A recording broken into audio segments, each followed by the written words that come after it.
Saturday I helped Avery Chin move into her new apartment was the same Saturday her roommate looked me dead in the eye and said, "You know she almost called this whole thing off because of you, right?"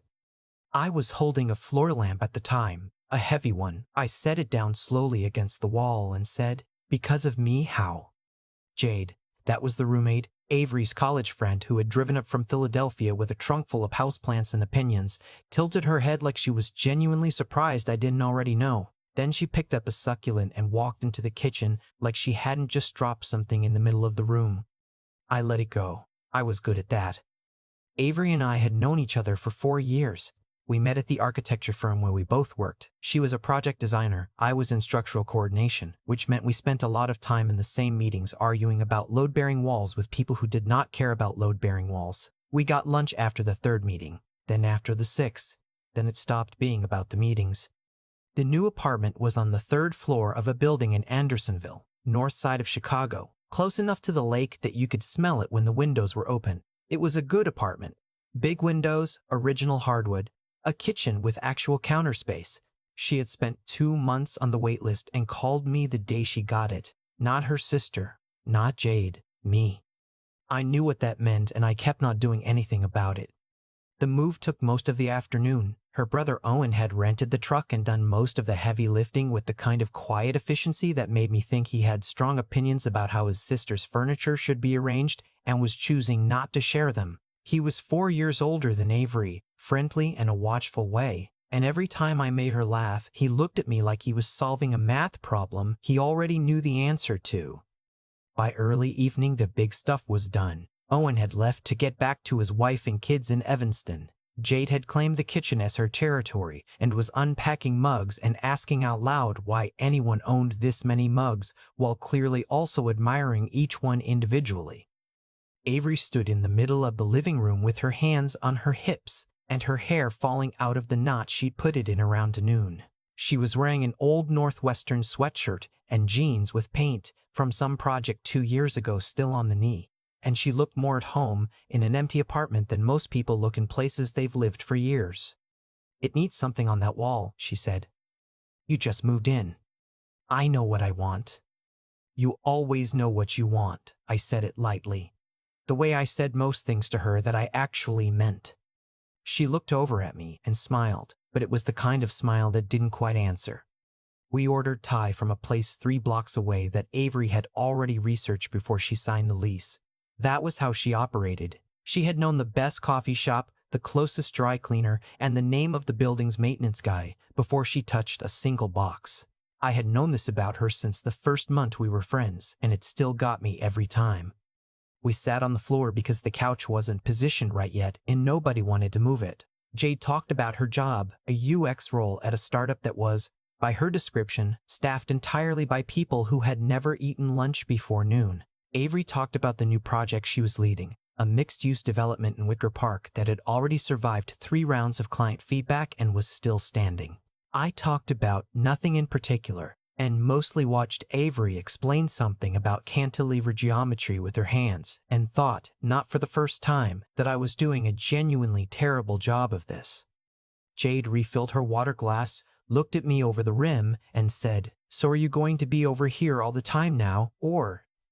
"Jade," Avery said, "I'm asking a logistical question. You are not.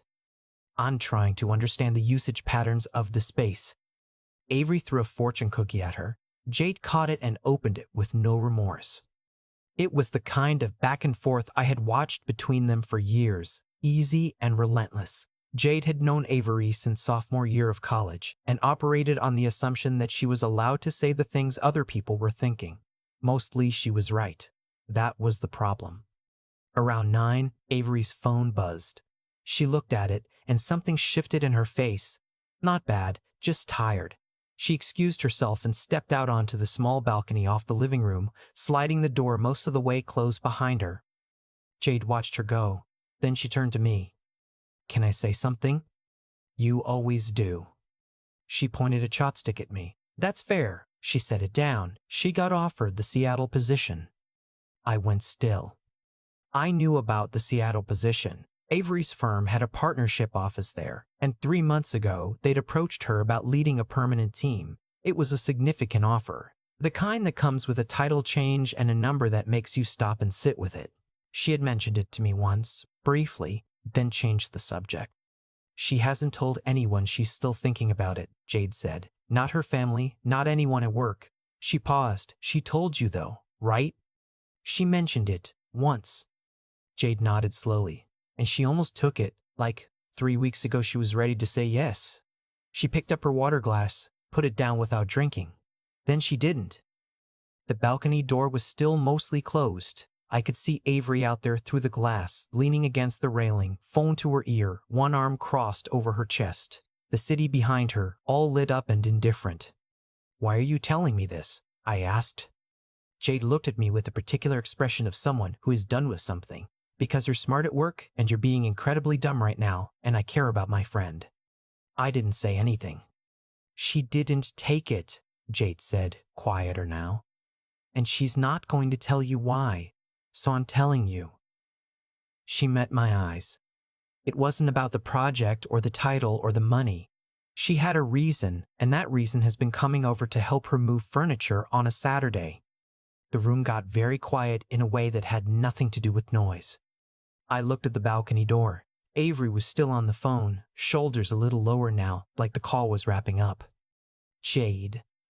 "Don't jade me. I've been watching you two do this for 2 years." She said it without meanness, just fact.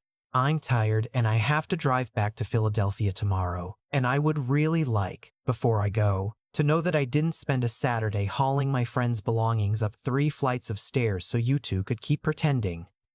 The door slid open and Avery stepped back in, phone in her hand, the cool air from outside coming with her. She looked at Jade, then at me, then at the expression on both our faces, which I imagine was not subtle. "What happened?" she said, not a question. "Nothing," Jade said, in a tone that was the exact opposite of convincing. Avery set her phone face down on one of the still-packed boxes. She looked at Jade with the kind of patience that only comes from years of knowing someone and choosing to love them anyway. "Jade." I said nothing. Your nothing sounds like something. My nothing sounds like nothing. Your face is doing the thing. My face is neutral. Avery closed her eyes briefly. Then she looked at me, and whatever she saw made something in her expression change. Not alarm, closer to recognition, like a door she thought was locked had turned out to be just leaning shut. "What did she say?" Avery asked. I should have made a joke. I was a reliable source of deflection. I could have grabbed another fortune cookie and redirected the entire moment. I'd done it before, made everything easy, kept everything light, protected what we had by refusing to push on any of the walls. But Jade's words were still sitting in the room. She had a reason, and that reason has been coming over to help her move furniture on a Saturday. "She told me about Seattle," I said. Avery went still. Not surprised, just still the way someone goes still when something they were hoping wouldn't come up has come up. She turned to Jade with a look that should have been devastating. Jade stood up, tucked her water glass under her arm with the energy of someone who had already won, and said, "I'm going to go figure out where you want me to sleep." "Jade, we haven't." "I'll find it." She picked up a tote bag from the counter. "I believe in you too." Then, to me specifically, "Don't waste it." She disappeared down the hallway. A door closed. Then it was just me and Avery and the half-unpacked living room, and the sound of the city coming through the balcony glass. Avery didn't move for a moment. Then she walked to the window and stood with her back to me, looking out at the street below. Her arms were crossed, but not tightly. More like she was holding herself steady. "I wasn't going to bring it up," she said. "The offer or the reason you didn't take it." A pause. "Both." I stayed where I was. Part of me wanted to close the distance between us. Part of me understood she needed a second. I had learned those two things about her over 4 years of paying attention. "The Seattle offer was real," she said. "Good title, good team, office with a view of Puget Sound." A small, quiet exhale. "My manager basically said it was mine if I wanted it." "I know. You told me." "I told you the facts." She turned around then, and her face was careful but open. The way she looked when she was working through something she hadn't quite solved yet. I didn't tell you why I kept not deciding. I waited. Every time I sat down to think about it, she said, I'd run through the whole thing, the role, the team, the opportunity, all the reasons it made sense. She paused. And then, I think about the Tuesday we spent 3 hours in that coffee shop on Clark Street, arguing about the Burnham plan because neither of us would let it go. Or the time your heat went out in January, and I brought over that ancient space heater my mom gave me that smells like burning dust, and we just sat on your floor watching bad TV for 4 hours because it was too cold to do anything else. She stopped, and the math kept not working. Something tightened in my chest. Avery. I'm not done. She said it gently, but she meant it. I closed my mouth. I kept trying to figure out what I was actually weighing it against, she said. Because on paper, Seattle wins. Better title, more money, ocean views. Her mouth curved slightly. On paper, it's not a hard call. She looked at me. But I wasn't doing it on paper. The room was very still. Outside, a car passed. The refrigerator in the new kitchen hummed the way unfamiliar appliances do the first night somewhere. I have dated people, Avery said carefully, and I have liked them. Some of them I liked a lot. But there's always been this. She stopped, started again. There's always been a gap between what it was and what I knew was possible. She met my eyes and didn't look away.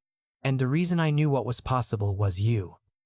I set down the bottle of water I'd been holding because I didn't trust my hands.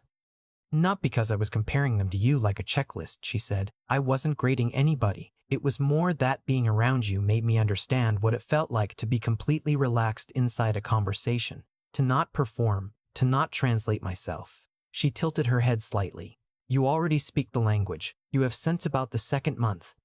I knew the second month she meant. I remembered it specifically. We had stayed at the office until almost midnight on a Friday working through a structural issue on a project that had gone sideways, and somewhere around 11 she had started talking about why she became an architect, something about her grandmother's house in Taiwan, and a window seat where the light changed through the afternoon, and the way a well-designed space can make you feel held without you ever noticing it's happening. I had listened and not tried to fix anything or move the conversation along. And she had looked at me afterward with this expression I hadn't been able to name at the time. I could name it now. I didn't take Seattle, she said, because I couldn't figure out how to want it more than I want the life I already have here. She paused. And you're a significant part of that life. You have been for a while. Her voice was quieter now. I just didn't know how to say it without changing everything. You were worried about changing it, I said. I built something with you. She said it plainly. No drama in it, just fact. 4 years of something real. And if I said what I actually felt and it went wrong, I wouldn't just lose a possibility. I'd lose you. The Tuesday coffee shop arguments, the burning dust space heater, the person I call first, a small beat. That's a different kind of loss. I nodded once, slowly. I had run the same calculation, more times than I wanted to count. Every time I had almost said something, at her old apartment, on the roof at the work holiday party 3 years ago, the morning she got stuck in traffic and called me just to talk for 45 minutes on her commute. I had talked myself back from the edge, told myself I was protecting the friendship, told myself being the person she trusted most was enough. That staying quiet was the responsible thing. Turns out she had been standing on her side of the same door, not opening it for the same reason. I almost told you something, I said, about 8 months ago. Right before you mentioned the Seattle offer the first time. She looked at me. We had just gotten back from that site visit in Oak Park, I said, the one where the client changed the entire east elevation at 9 in the morning and you somehow had a revised concept ready by 2 in the afternoon. That was a terrible day. You were incredible that day. She went quiet. We were in the parking garage, I said. You were exhausted. You were eating a granola bar out of your bag because you'd skipped lunch, and you made some joke about the client while you were chewing, and I was watching you, and I stopped. I thought, there is no version of my daily life that I want, that does not include this person in it. Avery's arms dropped to her sides. And then you got a call from your brother, and I thought, okay, not now, not in a parking garage. I exhaled. And then you mentioned Seattle the next week, and I thought, she's moving on. She's thinking about a whole other city, so I dropped it. I told myself it wasn't the right time. It was never the right time. And somewhere along the way, I turned not saying it into a habit. Avery looked at me for a long moment. Then she said, "You should write a comment for my Seattle pros and cons list." Under cons. A laugh came out of me before I could stop it. The kind that loosens something. "I would have written a paragraph," I said. "I would have read it." We looked at each other. 4 years of careful sitting in the room between us, and then, because I had spent long enough being quiet, I crossed the space and stood close enough that the decision was clearly mine to make. "I don't want to be the reason you didn't take a good opportunity," I said. "And I don't want to be the background you measure other things against." I kept my eyes on hers. "I want to be something you chose on purpose." Avery's expression shifted, not surprise, not relief exactly, more like a weight that had been held at arm's length for a long time, finally being put down. "Ask me then," she said quietly. "Say the actual thing. Will you let me take you on a real date? Not a Tuesday lunch where we debate structural systems and split the check. Not a moving day with Thai food on the floor." I paused. "A real one, where I pick you up and it means what it means." She held my gaze. "Yes," she said. Just that, one word, and the whole evening rearranged itself around it. "Yeah?" I said, because apparently I needed confirmation. "Yes, Ethan." She said my name like she was settling something. "I want that." I raised my hand slowly and she didn't move back. I touched her face and she leaned into it the way you lean into something you've been waiting on for long enough that when it arrives it feels less like a surprise and more like a return.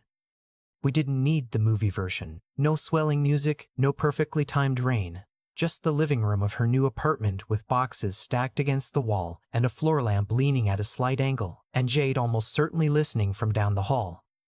I kissed her, slow and clear and real. Her hand came up to the front of my sweatshirt and held on, and I felt 4 years of almost dissolve into something that finally had a name. When we stepped back, she was still close. "Jade is absolutely awake," she said. "I know. She's going to be intolerable about this. She earned it." Avery laughed, a real one, full and tired and happy, and leaned her forehead against my shoulder. I put my arm around her and looked out the big window at the city below. All those lit windows and moving lights, and thought about how strange it was to have been standing this close to something for 4 years and only now letting myself stand in it. From down the hall, completely unprompted, Jade said, "You are welcome." Avery groaned. I laughed. She pressed her face against my arm to muffle it. "Go to sleep, Jade," she called. "I'm already asleep. I was asleep the whole time. I didn't hear anything." "Jade." This is my sleeping voice. Avery shook her head, but she was smiling and she didn't pull away, and I didn't either. We stood there for a while, her new apartment quiet around us, the lake somewhere past the window, the city doing what cities do, indifferent and constant and full of people making decisions long overdue. Write in the comments, were Avery and I right to protect what we had for as long as we did, or did we just waste 4 years being afraid? I've thought about it 100 times. I still don't fully know. What I do know is this. We went on that first real date the following Saturday. She wore a blue coat I'd never seen before, and she was already outside when I pulled up, which she later admitted was because she'd been ready for 45 minutes and couldn't stand waiting inside. We went to a place in Logan Square with low lighting and a long menu, and we talked for 3 hours and split a dessert neither of us needed and walked 6 blocks in the cold just to make the night last a little longer. We didn't talk about the 4 years. We didn't do a post-mortem on all the almost moments or the things we'd held back. We just had dinner, and it felt easy in the way that things feel easy when they were always supposed to be this way and you finally got out of your own way long enough to let them. Jade texted me 2 days later. It was a single line, "Told you." I sent back a thumbs up. She sent back 12. She was insufferable. She had also been completely right. Sometimes those two things are the same person, and you just have to be grateful they were in your corner when it counted.